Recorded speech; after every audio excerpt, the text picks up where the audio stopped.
الاتحاد العراقي لكرة القدم يحسم مصير أرنولد مع المنتخب.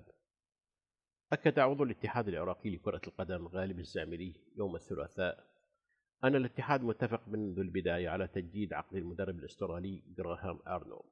وقال الزامري إن الاتحاد متفق منذ البداية على تجديد عقد المدرب الأسترالي مع المنتخب الوطني لكرة القدم بعد انتهاء بطولة كأس العالم.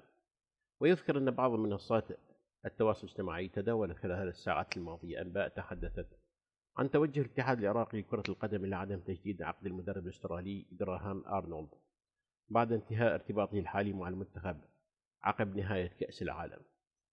هذا وقد انتهت مباراة العراق وفرنسا ضمن الجولة الثانية من منافسات المجموعة التاسعة في كأس العالم 26 فجر اليوم الثلاثاء بفوز المنتخب الفرنسي بثلاثة أهداف دون رد.